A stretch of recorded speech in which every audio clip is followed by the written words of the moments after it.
Before we start, I will introduce myself. I'm Heike KNICKER, and I'm working in Seville in Spain at the Instituto de la Grasa. From my formation, I'm a biologist, and I'm working in soil biochemistry, and I'm actually working with biochar since about 16 years. So I'm very happy to moderate this session. I thank the panelists to come here, and I think we have very interesting subjects and a lot of discuss. I think also the organizers of this to give us the possibility to be here and to present our ideas and to meet. In the first round, I would like to present the panelists. The first, I have to read this or to check this. This we will have Dr. Amélie PINET or PINET. And she has a PhD in agronomy and crop modeling. And she spent the last 10 years working with the key stockholder of this food supply chain, first designing and developing new technology, and now as a director of the of Biochar for CARBONLOOP. And when you talk, we will see what you are talking about. The second would be that's Thomas. Thomas HARCOURT, and he also has a PhD, and it's in wheat biochemistry of the University of Sheffield, under the supervision from Heike Cameron and Mike Burnell. Then he was working in a scientist in food industry, and is since 2019 involved in the development of biochar research and development project of the Groupe Solaire. And Then we have one panelist, which he was seen here, but not on the stage. And this is Mick JONES from Woodtek, and as far as I understood, he's supposed to present his home company here. And last not least, we have the speaker, Dr. Genevieve HODGINS, and she is from the UK Biochar Demonstrator and of the University of Nottingham. And she holds an engineering doctorate from the University of Nottingham. And the Biochar Demonstrator project is a 5-year project. And I think we will learn more about this during her presentation. So that we don't spend too much time from Thomas, and he will talk about the use of biochar in vineyards and in horticulture. Thank you, Heike. So I'm going to talk a little bit about one of our biochar field trials, which, as Heike mentioned, is a vineyard biochar trial. But I'll start by introducing Groupe Solaire so you can get to know it a bit better. So Groupe Solaire is a family-owned French company that was founded in 1993. And there are currently 3 pyrolysis units operating in France. And in total, these 3 units produce 50,000 tons of biochar per year. We're a bit different than most biochar producers in that we develop and operate our biochar systems. And as a consequence of this, 12% of the staff is dedicated to research and development.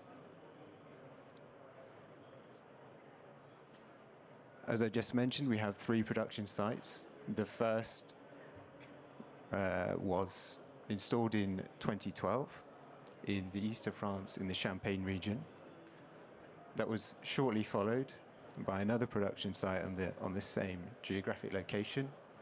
And finally, most recently, in the Gironde region, there is the 3rd pyrolysis unit, which uses pine wood.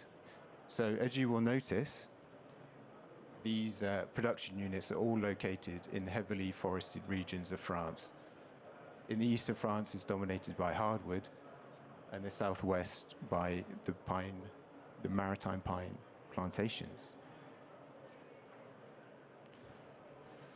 For both of these sites, the wood is sourced from a region within 100 kilometers, averaging below 60 kilometers from the production sites.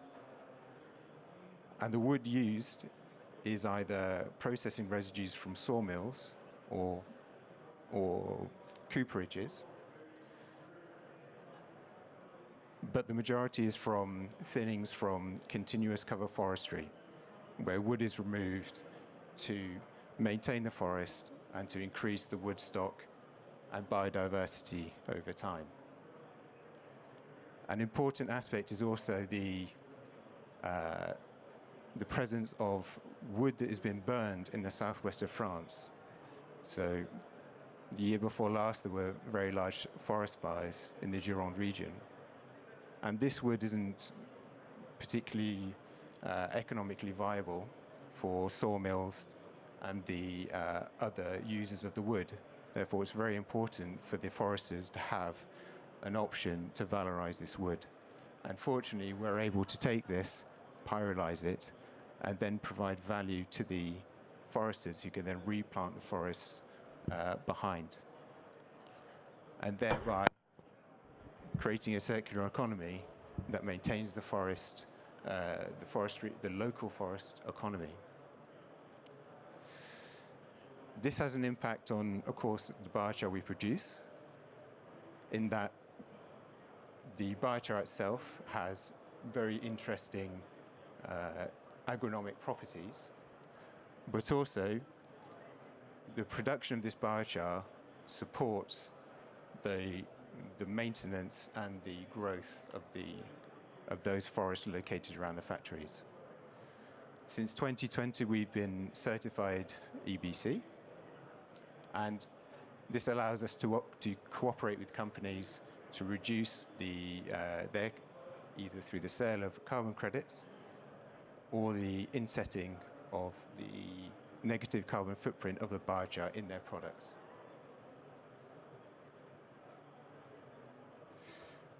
So our production process is a batch process, and this results in a high fixed carbon content. When I talk about fixed carbon, I'm referring to the aromatic carbon skeleton, which Hamed was talking about yesterday. And this is the stable, refractive pool of carbon present in biochar, and not the labile carbon, which degrades over time. As a result of the production, we have a relatively low pH compared to other biochars, which helps us to use the biochar in agronomic applications. And with the low sourcing area close to the factories, we have a higher carbon storage potential for our biochar. This is a scanning electron microscope image of our pine biochar. And as you can see, the pyrolysis process stabilizes the wood internal structure, and it's this structure that gives the functionality to our biochar to hold water and also to conduct that water through the biochar, through the soil. Our approach to identify the application potential of our biochar was to start with laboratory trials. In these trials, we mixed biochar with clay from the Champagne region. Typically, the soil in the Champagne region has a high quantity of clay. And the objective of these trials was to identify the right granulometry and the correct dosage to increase or to improve the hydraulic properties of the soil. As a result of this, we were able to identify that an optimum granulometry of 0 to 2 millimeters in the right dosage would increase the useful water holding capacity of the clay soil by 34%. Clay itself will hold a lot of water, but it's not always available for the plant to access. So this is why biochar can still have a very useful role in soils which are in heavy soils like clay. We use these results to build a partnership with a winemaker in the Bordeaux region. And as Amélie said, this region is a region which is very is subjected to all the issues of climate change, drought, the lack of the high temperatures. The objective here was to identify or to measure the changes of the hydraulic properties of the soil. We carried out the trial on 3 different plots in the vineyard with a dose rate of 6 tons per hectare. As with many vineyards in this area, the soil is composed of sand and gravel.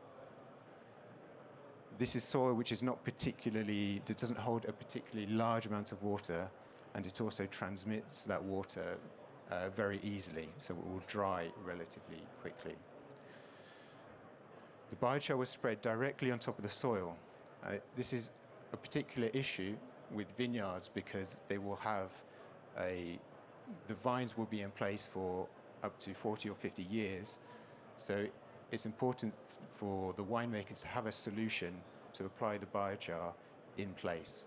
So we applied the biochar directly on top of the soil, and this is the result immediately after spreading.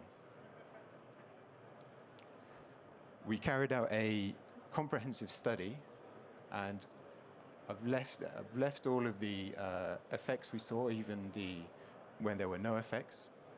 So of course we saw a significant increase in soil humidity, and this was for 2022, which is a year where there was not a particular water stress in this area, but we saw a statistically significant increase in the soil humidity.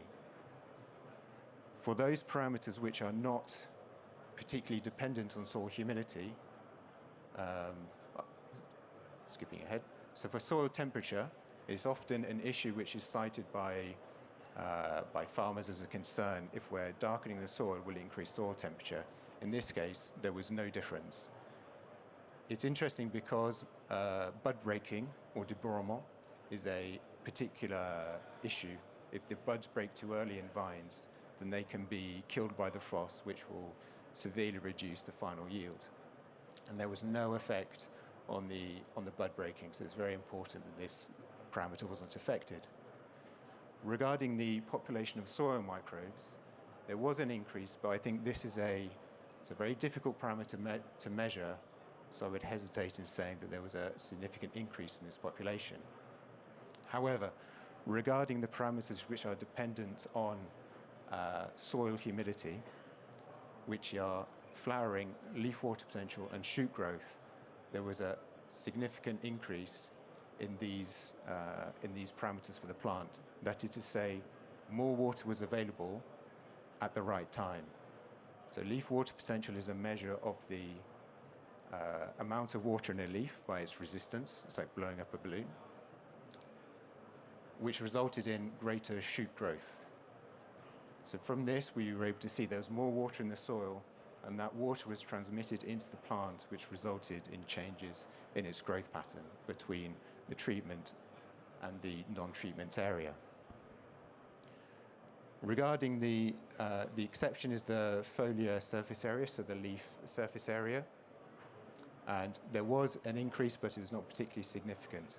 We used a relatively low dosage of biochar in this trial as taking a conservative approach. So this may be a cause of that. Finally, the yield and grape quality were not affected. For a winemaker in Bordeaux, this is not a bad thing because they have excellent grape quality and yield is not the most important aspect for them. But what this does overall is reduce the water stress, the global water stress for that vine over the course of a year, which then has the potential to reduce the stress on a multi-year level, which is exactly the stress that these vines will be subjected to as the effects of climate change increase.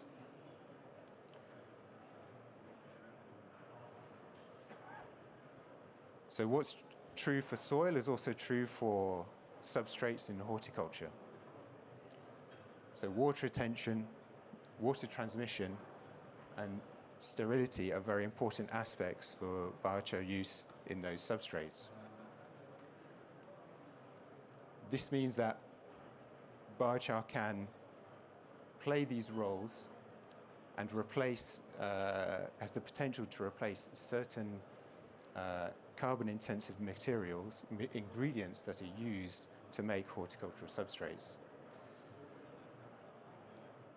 But also it can create a carbon sink or can be used to offset the carbon footprint of that product.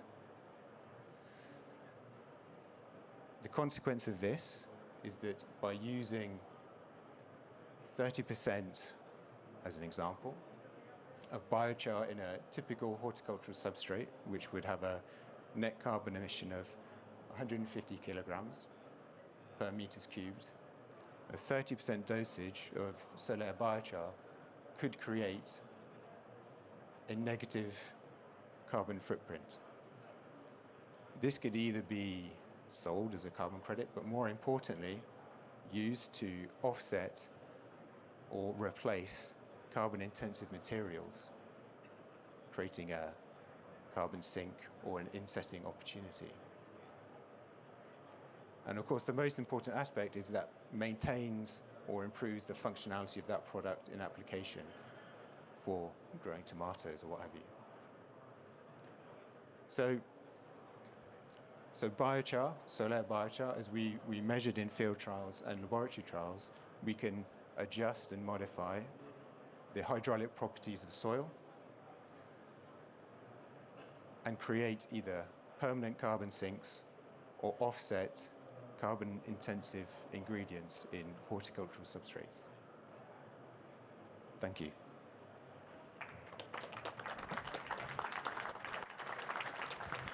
Thank you very much for this interesting talk and also for keeping in time. So, as before, we have time for one question. Okay, there.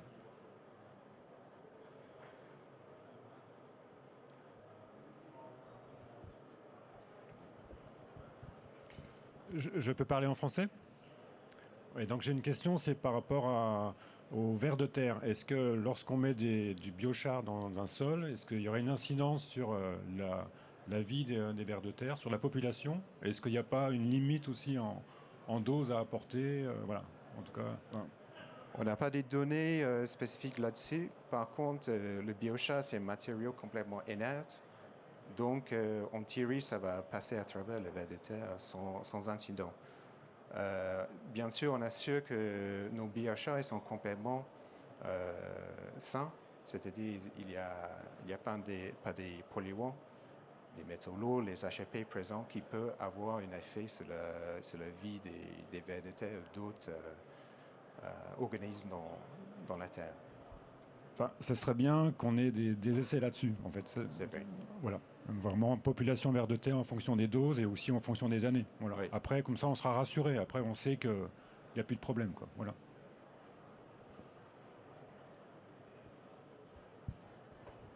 Actually, we have time for one more question, if there is. Okay.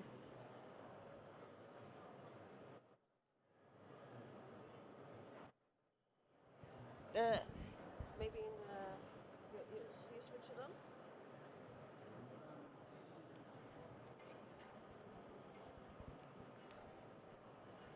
Thank you for your presentation.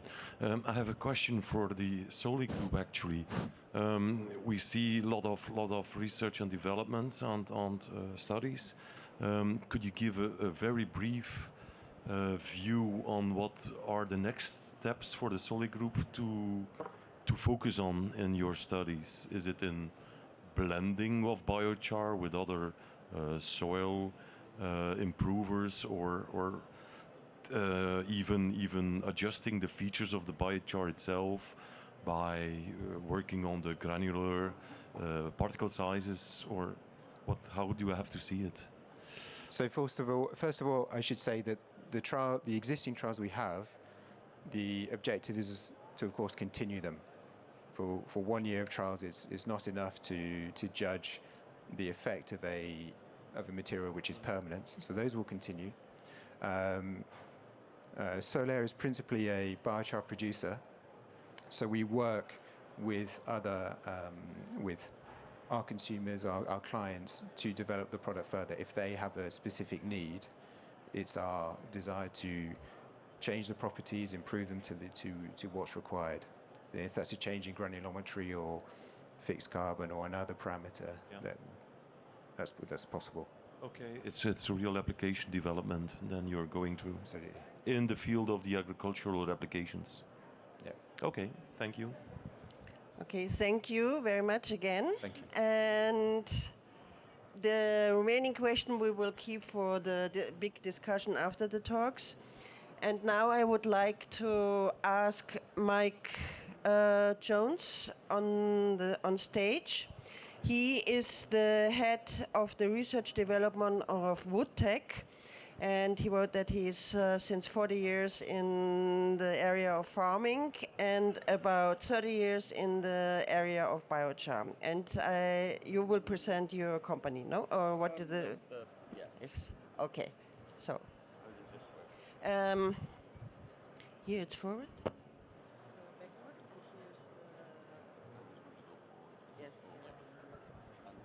It should work. Hello. Yep. Hello, and good morning, everyone.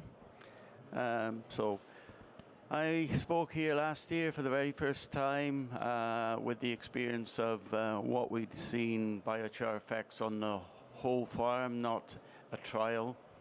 And we've continued on that journey. We've seen a lot more positives. We've seen no negatives.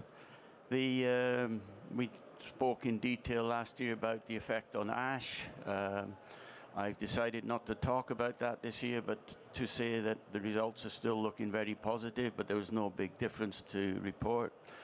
So what I'm going to focus on this year is the soil microbes, the microbiology, because for us it was at the beginning of last year, I think it was March, we discovered a microbiometer that you can do your own on-field trials with,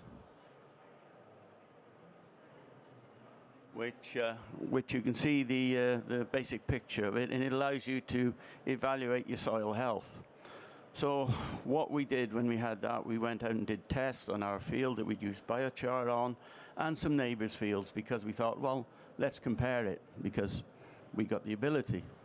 So what we did, we went to 4 locations. One was an intensive arable, one was a traditional a mixed farm doing silage but fertilized with slurry and traditional fertilizers.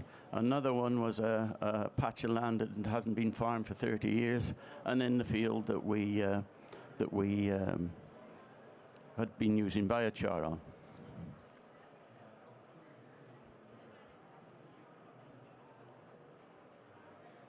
It's, we're good.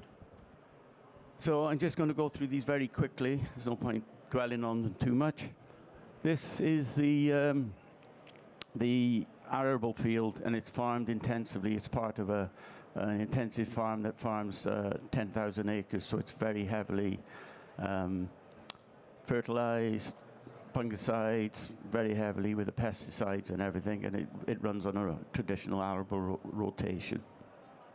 As you can see, we got 209 UG per gram of microbes, and there's a fungal balance of 29%, bacterial balance of 71%. That is typical of a traditionally farmed soil that I would say is microbial depleted. The second field is very close, and that's the traditional dairy farm converted to sucklers. Again, slurry applied with artificial fertilizer, and no, they don't use any pesticides, they don't use any sprays, because being grassland you don't. As you can see, there is an increase in the microbial content, but the balance is better but very similar. Now, this one was the one that really surprised us, because we thought a field that had been left without any agriculture, it's only grazed with horses, it had no artificial fertilizers, it had no pesticides, no organic fertilizers for over 30 years, we expected to see a lot higher microbe. It's not much better. Then this is the field we've been using our main trials of biochar on for the last 3 years. As you can see, the soil microbe is up in the 900s, and the fungi bacterial ratio has gone completely the other way. This is it in the graph form.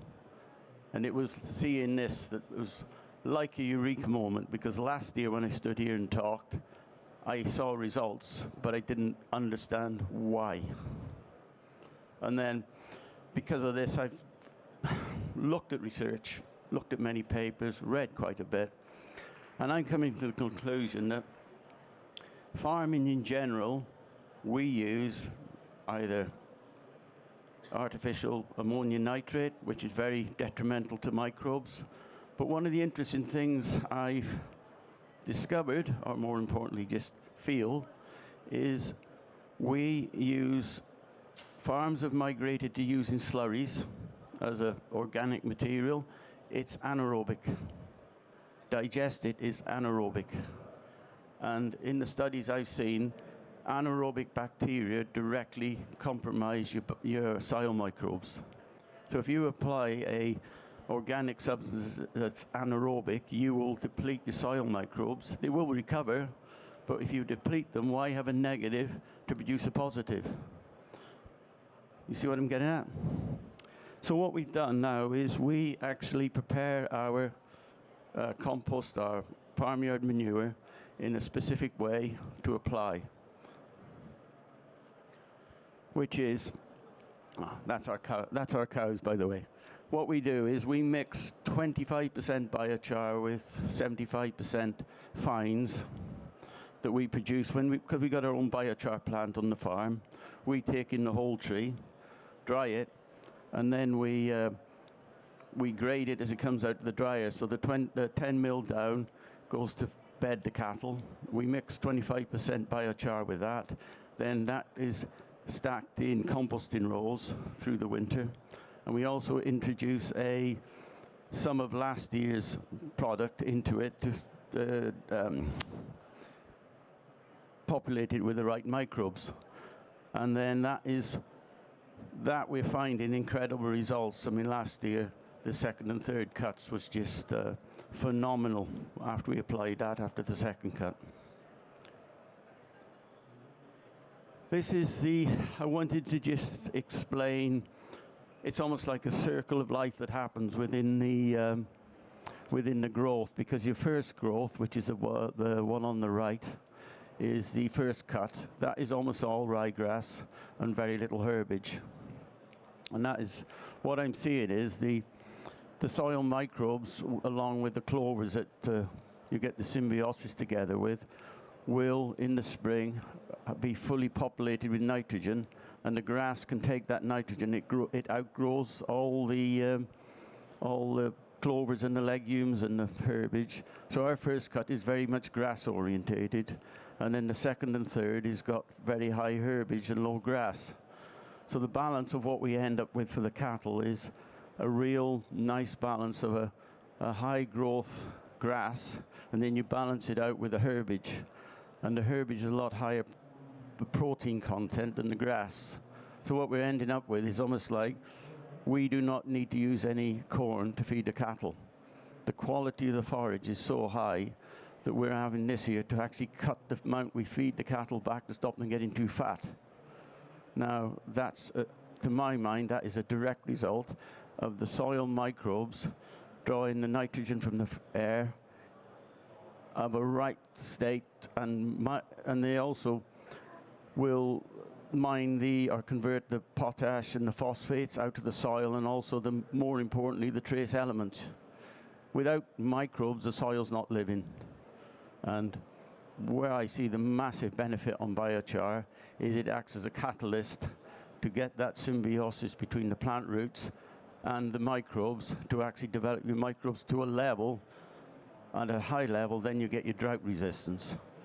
And drought resistance, in my mind, is not so much the water retention of the biochar, it's more that the biochar has created a symbiosis between the soil microbes, which is then the soil microbes extrude like a sticky substance, which changes the soil composition to remain more hydrated and carry more water.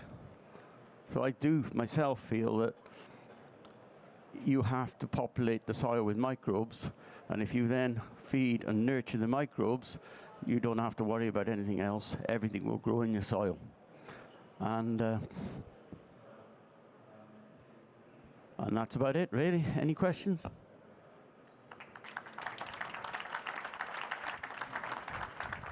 Thank you for this interesting talk, and also for this interesting aspect of the microbes, the role of the microbes in the biochar soil-plant interaction. We have actually time for questions. Okay.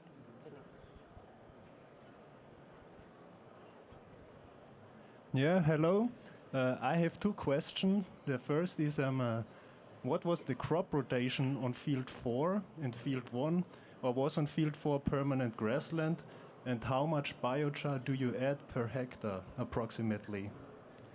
Field 4 is it's our cutting field, what we cut the silage from. It's a short rotational lay that we use, but we never reseed it. If I want to put more red clover back in, we will broadcast red clover after the application of the biochar compost in the second cut. Because there's no competition from grass, you get really good establishment. Then if we want to introduce more ryegrass into the lay, we just do that in September when there's no competition from the clover and the other material. So that's how we maintain our cover on the field. So we never reseed it. We never, and I have to just live with whatever grows in there. There are loads of dandelions, docks, all the what we would call the weeds traditionally have now become part of the herbage. It's enlightening to actually see the results of what's happening. We now have a balance in the field, and it's all calm, I would say, more of a different, I can't really describe it. And what was your second question? Oh, how much? To start, the first year we put 1 ton a hectare of biochar. Again, always blended with a green material, either composterizings or our farmyard manure. And if I want to do more, I will then take more green horizons and add the manure that we've already composted to that to make a bigger volume. I'm thinking now we're dropping probably we'll soon be down to 0.5 ton a hectare of biochar required. It's a bit like spinning plates. We got the plates spinning, got really great results. We just need to keep them spinning, but I don't know how low we can go before we find the long-term balance. Okay, thank you. I saw another question at this side here.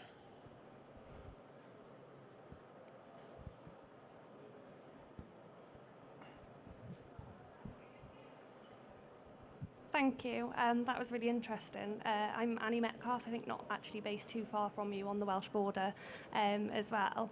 I'm just wondering, in terms of scaling that up to other farms, sort of the cost of the biochar and what your thoughts are on how how to get that as a more widespread agricultural practice? In my view, we would need to look at cooperatives of farmers farming maybe 1,000, 1,500 acres to be based about one biochar plant. And then, but you see the biochar is produced. If you produce biochar and utilize everything onto the farm, you're actually utilizing the local materials. Everybody contributes to it. Everybody can have the biochar they need for their production. But the biochar plant also produces the green fines that you need to mix with it to make your application or manures. And that's how I see the uptake in agriculture will be with farmer cooperatives rather than a big corporate having a plant and selling the biochar to the agricultural industry. I think the price break is really difficult. I think for farmers to be able to buy biochar at a commercial rate that's interested to corporate, they will have to have some sort of payment to apply the biochar to the land as they do in America. Thank you. Okay.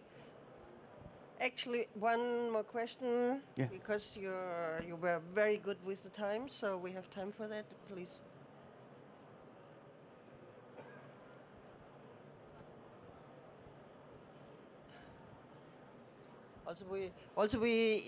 The others have to think about more questions because we need some for the discussion too.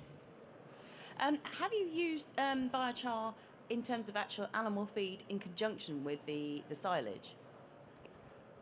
We haven't, simply because it would benefit, but we have a difficulty in feeding it because we don't feed silage through a silage wagon or any other way. So actually incorporating the biochar into the feed is a problem for us. We have thought about making a biochar lick, which we may well do. But one of the interesting things while you're discussing the cattle is we have almost eliminated disease over the last 2 years. It's almost like the benefit of the biochar being in the bed of the stock, plus the difference of the composition of the fodder they're eating, is making them more disease resilient. We're having virtually no disease whatsoever. To give a little example, when we first housed them this year, we didn't have the biochar mix and fines ready for the first 2 weeks, 3 weeks. They were on just normal slurry as you would against the barriers, and we had 2 foot problems. Within a week of applying the biochar blend with the fines, all the foot problems have disappeared. Just a quick follow-up question, if you don't mind. Adam from Capchar here. Hi, Mick. Yeah. Do you top dress or do you drill your biochar in? Is the first question. And the second quick question is, have you seen any interaction with the worms? You talked about microbes, but any thoughts on worms? We just spread the biochar with a traditional rare discharge spreader, but because it's mixed with the compost, it's just the same as spreading manure.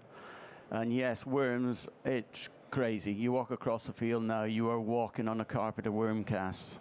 I do not know how much they've increased, but I would have said massively. And what was the other bit? Well, it was sort of the interaction with the worms. There's been some studies about worms pulling biochar down. Have you seen anything like that? Yeah, if you take a slice of our soil now, you will see the biochar at least 100 centimeters deep. It's like the worms are drawing everything down. You do not need to incorporate biochar into soil. You are looking to populate the top 20 millimeter of the structure for your microbial activity. Everything else below is taking place by leaching and worms removing it down, etc. I think now the remaining question we have to leave for the panel discussion. And thank you very much for this very interesting, nice talk. And we will continue with the next talk. Thank you. Please. Yes. Okay. The next talk will be given by Genevieve HODGINS, and she will present the UK biochar demonstration. And yes, you know how to. Yes, and this is the line. Yes. 2-minute warning. Yes. Okay, hi everybody. I am Genevieve HODGINS, and I'm the project manager for the Biochar demonstrator, which is a UK research and innovation funded research project based at the University of Nottingham. So we are led by Professor Colin Snape, who's our principal investigator, and supported by the co-investigators listed there, as well as a team of postdoctoral researchers and technicians. So we're based across 5 institutions in the UK. As I said, we're led at the University of Nottingham, but we also have staff at the University of Leeds, Bangor University, Forest Research, and the Scottish University's Environmental Research Centre, which is based at the University of Glasgow. We're part of the Greenhouse Gas Removals Demonstrators Programme, or the GGRD programme, which also contains other GGR and carbon removal projects, covering enhanced rock weathering, afforestation, peatland restoration, and perennial biomass crops for greenhouse gas removal as well. So our project's been running since 2021, and we're part of a 5-year project. We'll run until 2026, or end of 2025. And when we're looking at our project, we're looking through kind of the lens of UK net zero. So in order to achieve UK net zero, the Committee for Climate Change has estimated somewhere around 80 million tonnes of CO2 equivalent will need to be removed from the atmosphere per year by 2050. From this lens is kind of where our whole project, or the whole programme, is driven. So from a biochar perspective, you know, that GGR is going to be using a range of engineered and natural approaches, including biochar. So from a biochar perspective, we're really looking through that lens of carbon removal. So our goal is to unravel the key uncertainties around biochar deployment in the UK as carbon sequestration, with a specific emphasis on soils. So to do that, we're looking across 4 main work streams or themes. We're looking at agricultural impacts, which is where I'm going to focus today, where we're doing one of the largest, to our best of our knowledge, UK field trials of biochar. We are also looking into the permanence, stability, biochar characterization aspect through our laboratories at Nottingham, Glasgow and Bangor. We're looking into the life cycle assessment and the techno-economics, looking at the cost and carbon viability of biochar in the UK. And we're also looking into the stakeholder perceptions, doing some social science research to uncover the opportunities, barriers, risks and perceived risks through a just transition framework. So considering the scope of biochar that will be needed in the UK to achieve something like 10% of that target that I mentioned before, we'll be looking what the UK might need to deploy around 10 tonnes per hectare to 5% of our available arable land, which is obviously quite a significant requirement needed for that contribution. But at the moment, the regulation in the UK might limit us to 1 tonne per hectare without permitting. So we're talking 50% of UK arable land. So you can see that the scope is quite significant, and the amount of scalability needed in the UK is going to be quite high. So what are we doing when it comes to the biochar deployment? So we've deployed over 150 tonnes of biochar since 2021.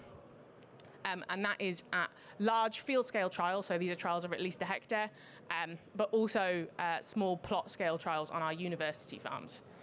So most of our trials are based in England, mostly in the middle of England, and we've got 8 arable plots supported by 1 pasture plot and several forestry plots. So those are just the large-scale trials. We've also got pasture and arable small-scale trials on our university farms. All of our trials are deployed at, or the vast majority of our trials are deployed at 10 tonnes per hectare, using biochar as a neat amendment, so not adding any compost or any manure or any additional materials into that mixture. Yeah, we're also supporting one of the Horizon 2020 projects, Agri-Captured CO2, with continued monitoring of their 60-ton deployment of biochar to Lancashire County Council land, which is remediation of ex-landfill and ex-coal mine sites. So specifically on our field scale trials is what I'm going to talk about today. I don't really want to go into our small scale trials, but we're looking at mostly at wood-based biochars. And as I said, that's going up 10 tonnes per hectare with no activation. But we're going through a range of fields, farms and field types. So we've got a range of different soils, a range of different farming structures. So we've got standard till, minimum till, no till, and a range of combinable crops. The management of those field trials is going kind of as usual by the farmer, so we're not influencing the addition of fertilizers, herbicides, or pesticides, or changing their ploughing regimes. Each of the hectare sites is twinned with another site which gets exactly the same treatment, so it acts as a control, and is sampled and measured in exactly the same way.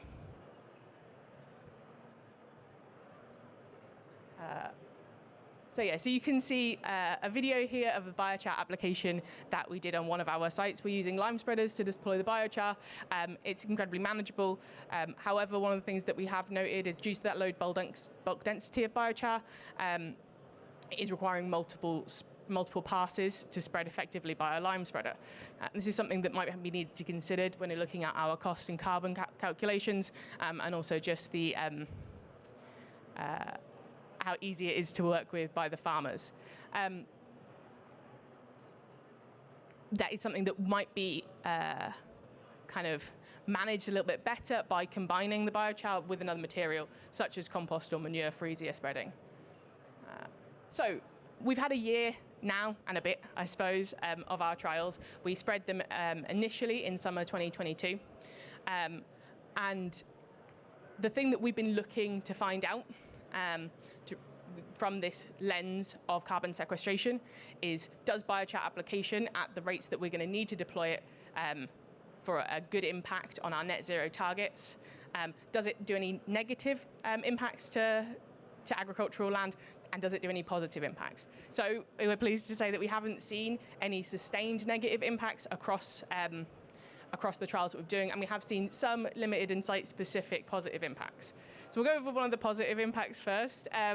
We can see from this image here the leaf area index of one of our trials. The leaf area index is just a measure of the plant growth, and that kind of greener area in the middle of the field aligns pretty well with where we applied that biochar. So you can see that the application of biochar on this specific site, it's a winter wheat site, with a fairly light soil, has had a positive impact. That also aligned with a small increase in yield on that site. However, that wasn't replicated across other sites across the trial, but also another site that was on the same farm, another trial that was on the same farm. That site was growing maize, so perhaps we'll see different things in years 2, 3, and 4 for those trials. When it comes down to perhaps some of the questions that people have been asking today, or what's happening with the worms, we have seen a slight decrease initially in worm biomass. However, the worm biomass has recovered over a couple of months to slightly higher than control levels. We're also seeing an increase in the diversity of the earthworms once that recovery's taken place. When it comes to microbes, we're seeing an initial decrease again in the functional microbial diversity. However, that is then increasing back to control levels after a few months. So everything seems to be bouncing back after that initial biochar application.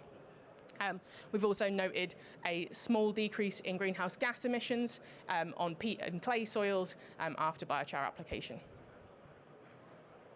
So going forward with these trials, we're going to continue to monitor these trials through to the official end of our project in 2025, but also further on we'll take in some students, postdoctoral students who can measure and continue to monitor the sites for a few years after that. So hopefully when it comes into years 2, 3, 4, 5, we may determine whether these results are persistent, what the impact is over a long term. So though in our agricultural trials, we didn't see a consistent, sustained positive impact of biochar, one of the other trials that we're running is a forestry trial. This is using broadleaf saplings that are being planted, and they were planted in early 2022. So summer 2022 for the kind of East Midlands area was a particularly dry one, which led to a really high mortality rate of the saplings across the entire forest. Luckily, for the biochar trial, that was decreased. So the biochar trial, we were specifically looking into the way that the biochar was deployed in forestry sites. So we did 2 deployment methods. The top one you can see is a trenching method. So you dig a shallow trench, apply biochar to the bottom, and fill it back in. And the saplings are then planted into the top of that trench, but not directly into the biochar. The other option that we looked at was surface spreading, where we spread the biochar in thin strips in rows, which the saplings were then planted directly into. We saw increased circumference and height of the saplings after a year for both kind of trial options compared to the control. However, the trench burial did show a more significant increase in both of those. However, we're going to need to really dissect whether this is survivability or growth, because the trees are refreshed regularly. So yeah,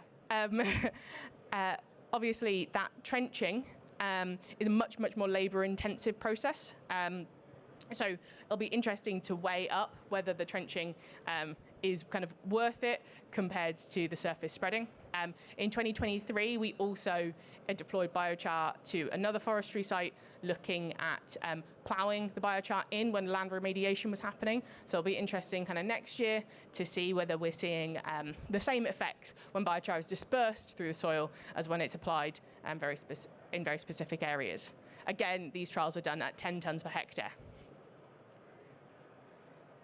So these trials are supported by further trials that aren't looking at arable and forestry. We've also got pasture trials, as I mentioned before. We've got 1 large-scale field trial and also small plot trials at the University of Bangor.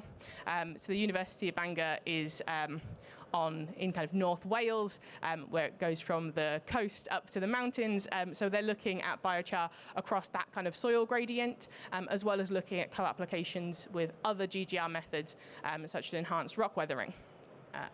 We also have some composting trials. This is both in the idea of co-composting, where you combine biochar with the fines, like what Mick is doing, and we're hoping to be running a commercial scale trial of co-composting of biochar in 2024. But we're also looking at the co-application of biochar and compost as well in a couple of trials, both at small scale and field. Across the wider program, of the GGRD demonstrator, there is further work going on into biochar. For example, the perennial biomass crops demonstrator is looking at the addition of biochar. I believe this is at a slightly higher amendment rate than we're looking at. I think it's something around 20 tonnes per hectare to willow and miscanthus crops. And we're also working very closely with the peatland demonstrator and their paludiculture project into biochar in waterlogged soils, where there's a chance that the stability of the biochar may not need to be as high due to that low oxygen environment. So although the agricultural trials are maybe the headline of our research, the people in every industry are what make or break it. So we're supporting this work with our stakeholder perspectives and stakeholder engagement activities. So we're primarily doing this through interviews, both with wider stakeholders and with specific farmers who work with biochar. And we're also doing deliberation activities, such as that you can see in the picture there, which was a workshop we held in May 2023. So what we found through this work, well, the first thing that we found is that biochar is happening everywhere in the UK at small scales, which is vastly going ahead of where regulation is currently sitting. And also, not supported by the existing financial arrangements. So one of the things that we hear a lot is that the financial arrangements and incentives for biochar will need to support both producers and deployers for biochar to really be achieved at scale, and also that the policy and regulation in the UK will need to speed up, and we'll need a robust policy framework for biochar in order to enhance our industry and deployment, which obviously is lagging behind, especially lagging behind policy and regulation in the EU and wider internationally. And then the final two aspects of our project are looking at life cycle assessment and techno-economics. Specifically, they're working very closely with the Invika Biowaste to Biochar project, which is the Department for Energy Security and Net Zero funded project looking at biochar from anaerobic digestate food waste residues. These residues contain plastics, so therefore they can't be deployed to land for obvious reasons, but through pyrolysis of the materials, you volatilize that plastic so that you're kind of treating it and removing the plastics. Through the LCA and TEA analysis of that, they've determined that biochar can be produced at a cost of under £100 per tonne of CO2 equivalent due to the avoidance of the incineration gate fee on those.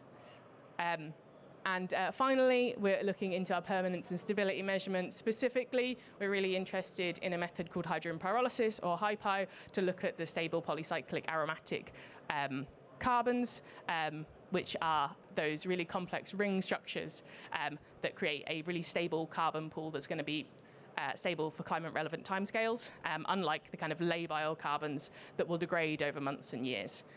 So you can see the picture in the top is our co-investigator, Will Meredith, who's working on that piece of equipment there. And we're also looking into carbon-14 measurements to trace the degradation of carbon as it goes through the biochar process. So I think that's everything that I've got to say today. But thank you very much for your interest. And if you want to get in touch, the QR code goes straight through to our website, so you can hear more about it. No, stay here. Thank you for also for this nice overview. So to be fair, you will have also the possibility to ask directly to the talk to questions. We still have time. And then after that, we will start the panel discussion. So, there. Where's the phone? Hello. Hi, Genevieve. Quick question on, you talked about GHG emission reductions when you spread it on the land. Could you go into a bit more detail? I assume that's nitrous oxide and methane, but could you elaborate on that at all? Yeah, so the only elaboration I can really do on that is you're right, it is nitrous oxide and methane. And that's just in kind of the initial couple of months after application. It's something that's been monitored. But yeah, that's kind of all I've got to say on that one, unfortunately.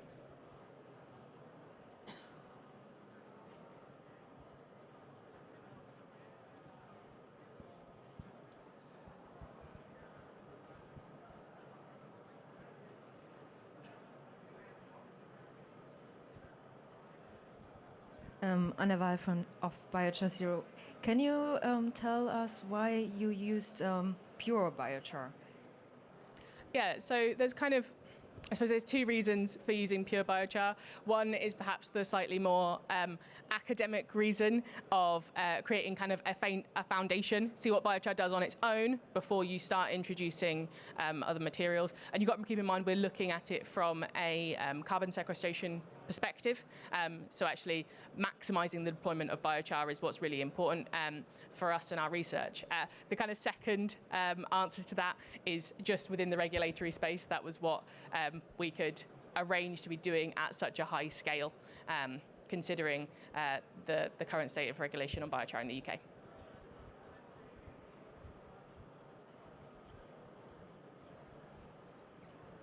Okay, it seems that there are... Oh, sorry.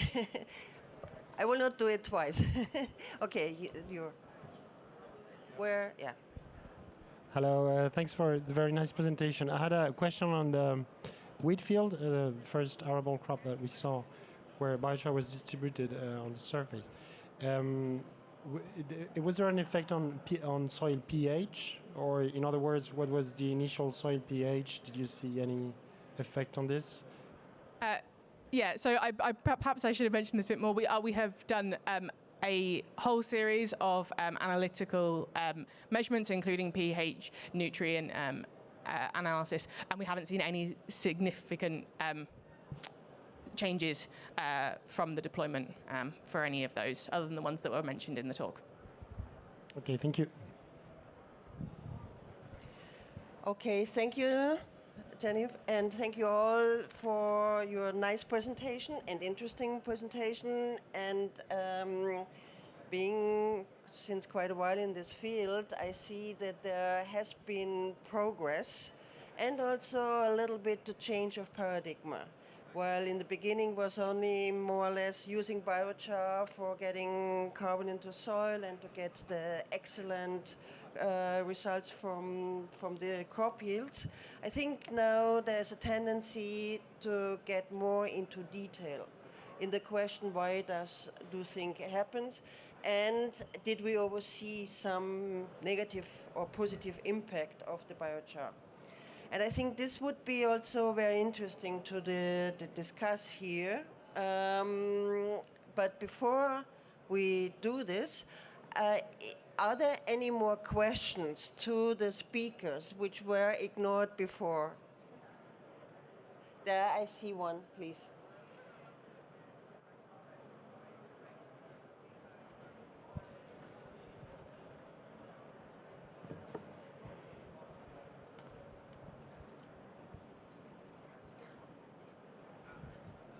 Yes, thank you for remembering. Actually, please, could you say your name and if the company, though, so that we know who is talking to whom? Yeah, yes, you're right. My name is Tommaso Barsali. I'm an agronomist for HARCOURT Consortium. I had a question on the presentation made by CARBONLOOP. I think just to maybe investigate if there can be an explanation for the organic matter decrease. So I've seen that there was also a decrease in bulk density. And so when there is a change in bulk density, you can mathematically adjust the sampling depth, because of course the soil is decompacted. So the sampling depth that you use, if you use the same sampling depth, actually you're not exactly sampling the same thing. So my first question is, did you adjust this organic carbon content for the sampling depth? And also, when you measure organic carbon, the analytical method that you use, because in my experience, I have also run some biochar trials. When you use, for example, wet oxidation methods, they tend not to account for all the biochar. For example, in RED 2, where biochar is indicated as sustainable management practice, the only method that you can use is direct combustion. And this is where you can effectively retrieve all the organic carbon that you have put into biochar. Yeah, so thank you, very interesting. For the first question, I think we do take into account the change in the soil depths, but I'm gonna check it again. And for the second point, I think the measurement were done by oxidation, so it's a good point. Yeah, I think it does. I mean, in our experience, it does make a big difference, because biochar will, and even when you use dry combustion methods, you should use a certain temperature, because otherwise the biochar will not burn. Okay. Simply. Yeah, sure. So, okay. I think this is a very interesting question, and something which, from a lab, I'm coming from the lab, has to really be considered. Are there any more questions to the speaker, directly to the speakers, or did we cover this?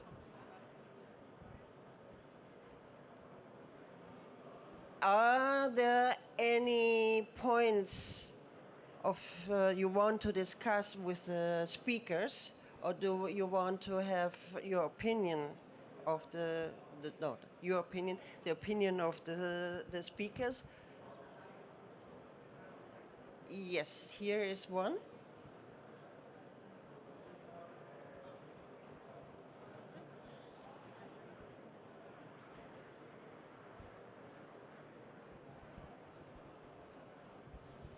Good morning, Gilles from the Carbon Innovators. My question was maybe referring to the last point you mentioned.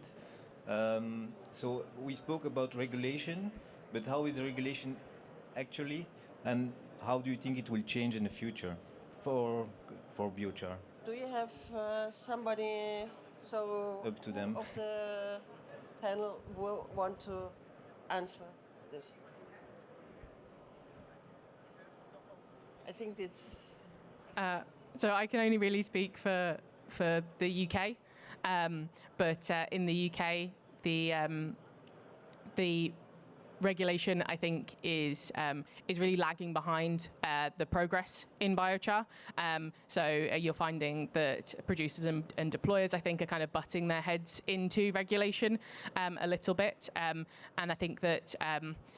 When industry drives regulation, it can often negatively, or it doesn't necessarily benefit the agricultural community in the way that it could. So that's definitely a problem for the future of regulation. However, I can speak for our project at least. We are engaging really heavily with policymakers in the UK and regulators. To try and ensure that that they've got all the evidence they need to make kind of the best decisions that they can around policy and make sure that their frameworks are suitably robust. Does it answer your question? Yeah, I think so. But I think it's more or less all over Europe.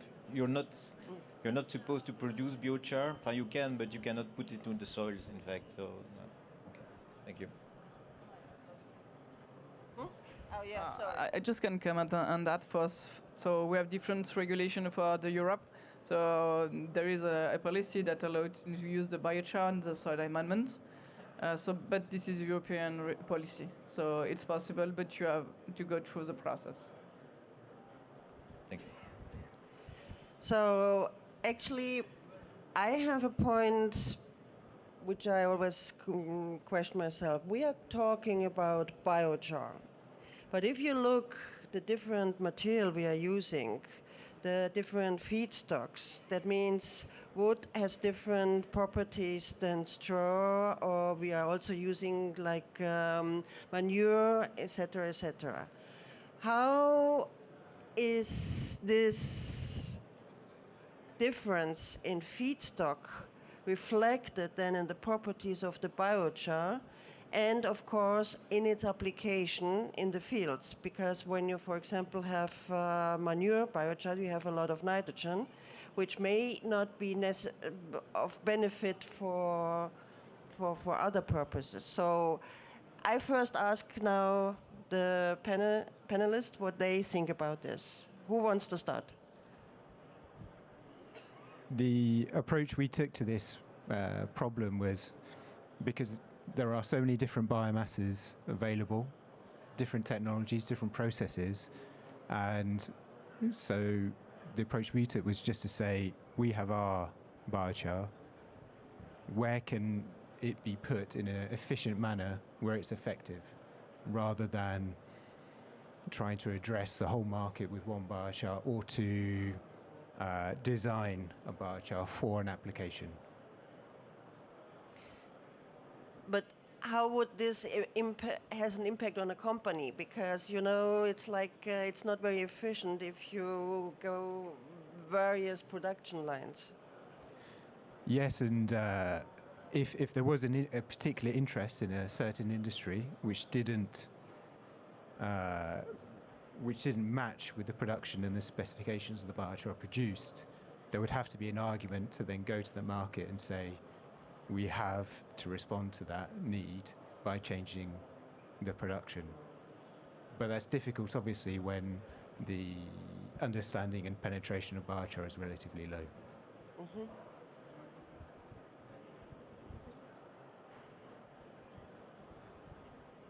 Well, because we have our own biochar plant on the farm, I have done extensive trials with different materials. And your one point about nitrogen is, basically in the production of biochar, you virtually eliminate most of the nitrogen because you oxidize massive amounts of it off. So then when we say we're doing poultry litter, for instance, we will lose at least 80–85% of the nitrogen. So it's quite good to remove the nitrogen in nitrogen vulnerable zones, because we're working quite heavily in the 7Y Valley. We've got a lot of leachates.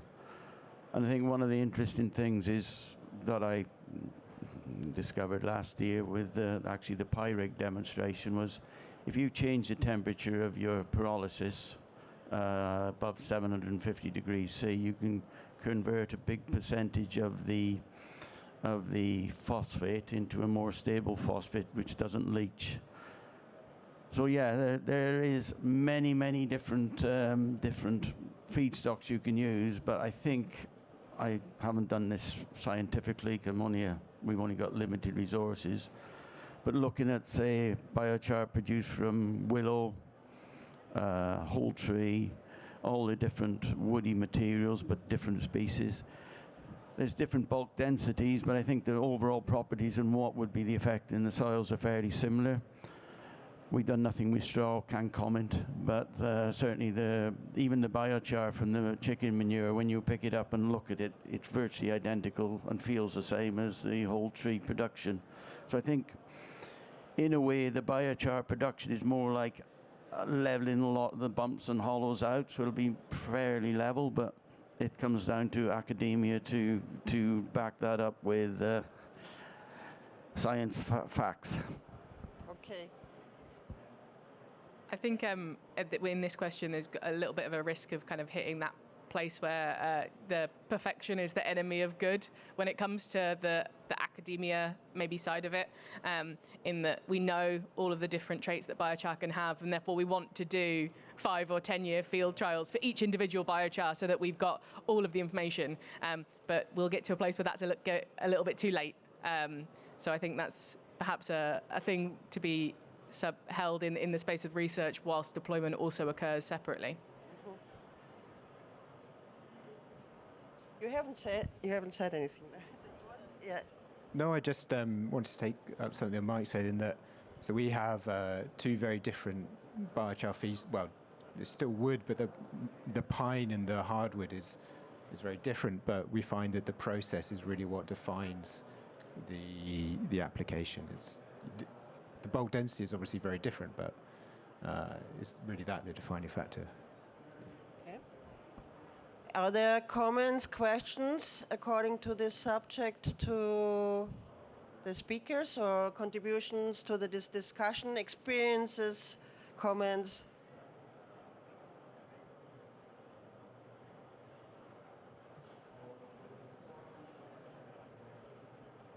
No?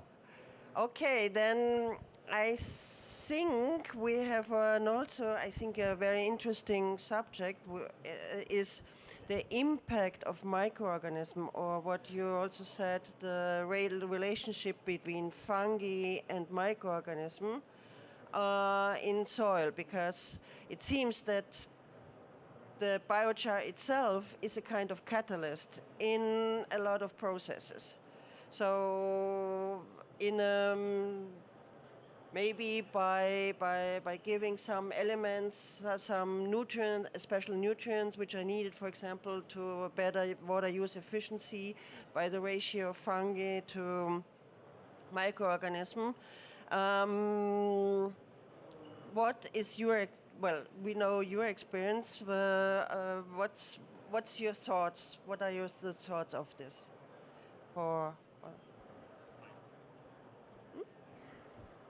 So we ourselves, we have limited information regarding this, but I think what in my mind I would call weathering of the biochar over time is probably one of the most important aspects to study and application, to see how the biochar, if it's colonized, what happens to the carbon pools during over a period of time, and then explore how that impacts the functionality. I think that there was something you referred to, Mike, in that the colonization of the biochar is very important for other functions aside from fertilization, but for holding water, I think that's probably something that should be the colonization and the evolution of the biochar over time is a very important aspect to take into account.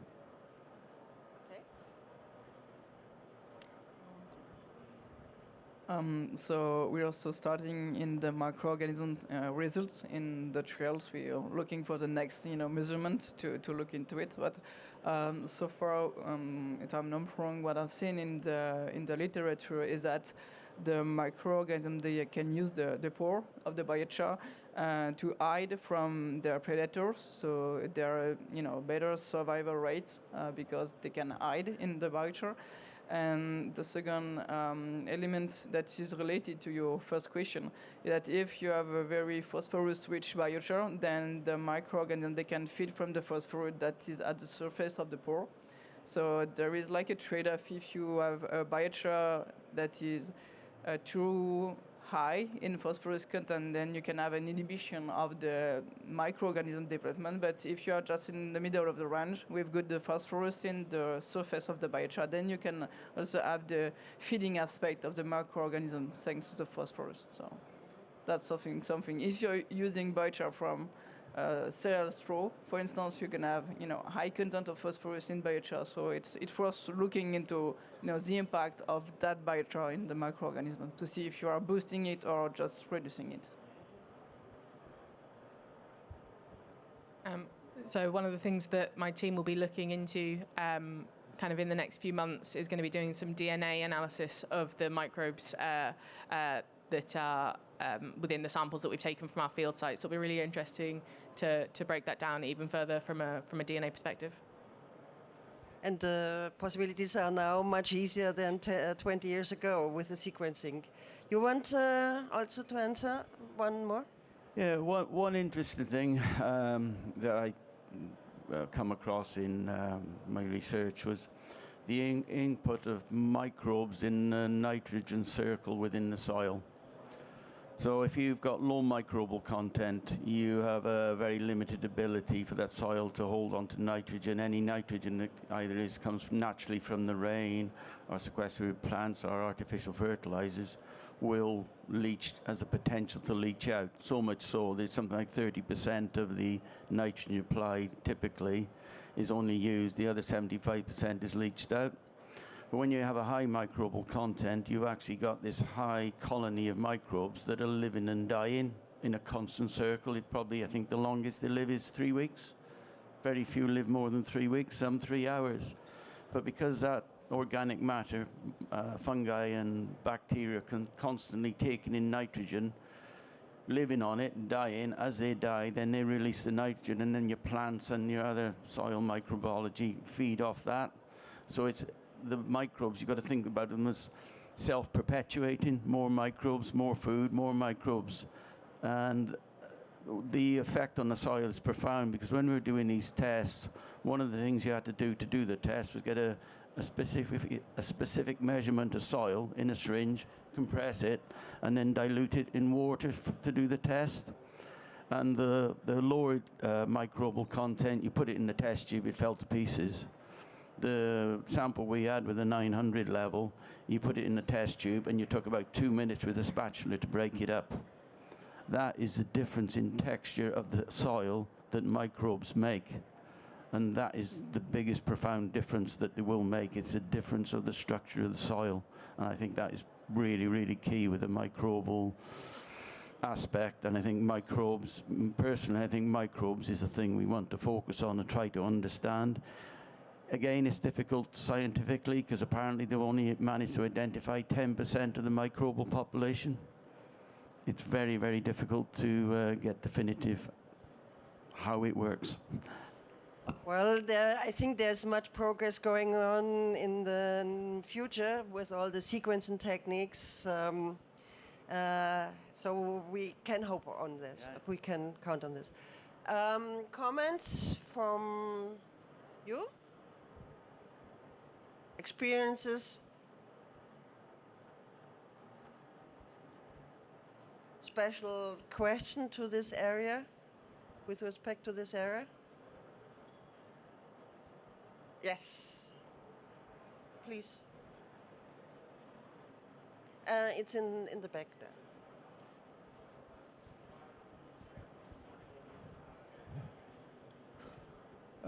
Hi, Christopher Soderberg from Circle Carbon in Spain, and I've only been able to hear parts of this presentation, but I'm familiar with some of the things you've mentioned, and I'm going to put a little bit of a provocative question, and that is that 5 years ago we still needed a lot of research.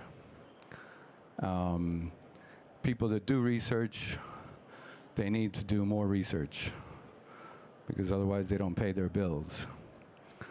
But now we have so much research. I think there's more than 15,000 research papers out there. And we have so many examples like your own. What is it going to take this to the next level? What is it going to take for us to really start using the knowledge that we already have and apply it to large-scale agricultural production? Because, there's no time to waste, and we have this solution, and we're not applying it. We're talking about it. And I think that is a very sad and tragic state of things. You hear this already from the applause that this is a very urgent question and a very interesting question. So it's your... Yes, okay, start. Please. Well, I agree with you 100%. It's exactly what I said. Whenever you get research, you've got to do more research. And I respect that because the researchers have their part to play. Ourselves, we're having the same discussion literally this morning and saying we need to now set up farm scale possibly subsidized using some of this R&D money to actually to do large-scale rollouts where you have a whole farm involved, not just a field. And it's a bit case of, like, take my farm. 110 acres, we use biochar on everything. I have a biochar plant on my farm. As a result, we're now, the margin we make on the biochar plant is much more than the farm, but together they make a very, very nice rural-based local industry that's got a really good future. So in answer to that, yes, we have to now roll out at demonstrator farms, for want of a better word, because I always say, if you got something good and the farmer uses it, if he's still using it in 5 years, you know you got something good. And that's where I'm coming from. We have to get it out in scale, and it is going to need some funding to get biochar at scale into some, 10, 15 farms would be enough in the UK, demonstrator farms, and then you will get traction. And that's, I feel, what we have to do. Go on, please. Yeah, so from my perspective, I think there's I think that one of the big pushes is always going to come from government and regulation. But I think one of the places there is that the governments are incredibly risk averse in this. So I think there's a lack of understanding that the risk of doing is less than the risk of not doing when you're talking about it from a carbon sequestration perspective. Unfortunately, getting that through to perhaps the people who can make those changes is an incredibly difficult task.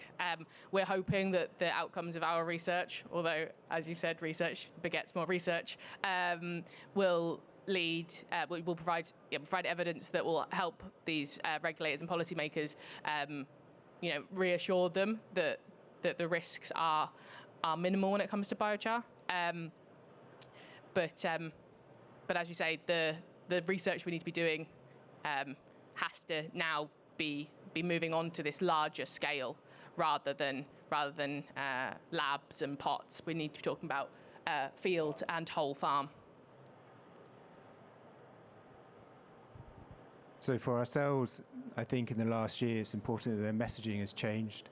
So rather than when we approach companies and cooperatives, rather than saying, we have some nice results, you should do a trial, try out biochar, we've been much less equivocal in saying, this is what you need. It's a product and you buy it, and having more confidence in the product we have and being very clear on the communication that it's not an R&D development project, it's something that is applied and has real world benefits. For me, it's a messaging issue. Yeah, I would agree on what you said. So I think the plan now is to make it simple, if I can say that. We know that we won't be able to understand every pieces of that complex, scheme of the biochar impact. I think we don't know exactly how the soil is working, so it's like a dream to think we may be able to understand every pieces of the big puzzle. So we have to make it simple, and our position is to say, okay, this is the biomass that is available. We know that type of biochar we can make from that feedstock. So we have enough data right now to make some, let's say, prediction of what will be the impact of biochar made from that feedstock, and just go for it. And I think it's very important now to have the farmer involved in the trial, so not having just, field trial we're doing with research lab. I do it a lot in my previous life, but I think now we need to go live and work directly with the farmer, have their feedback on the use of the product, and also have the cooperative or the actual retailer of input being involved in the process of the marketing, so that they can talk about the product, be more confident about that, and not sticking on the R&D side of the project. Well, no, keep it, please. Comments? Yes, please. Okay. Oh, well, can we have this comment?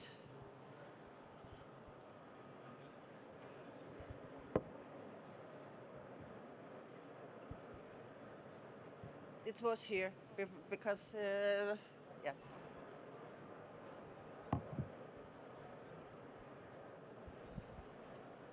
Yeah, my background to this, I'm also from a farm in Austria. And what I think is the issue why biochar is not used that much, even though we already have much knowledge. Concerning to the topic, I agree to you. I also think that we need funding, but also I don't know how many farmers really do know about the benefits of biochar. Like, we are all in this bubble, of course we know it, but many farmers, they get their information from print media and from magazines. And so when I read these magazines, there's not much content about biochar. So we maybe need to think which channels can we use to spread the information that farmers really get this information, and also talk to politics to get some funding for the biochar, because it's still expensive. That's my comment on that. I think this is a nice comment for finishing this session. Thank you very much for it. Thank you all for staying here so long. Also, the discussion was longer, for the lively discussion. The speakers for their talks, for the interesting talks and their comments. And I wish you a nice day here on the meeting and much more discussion at the stands.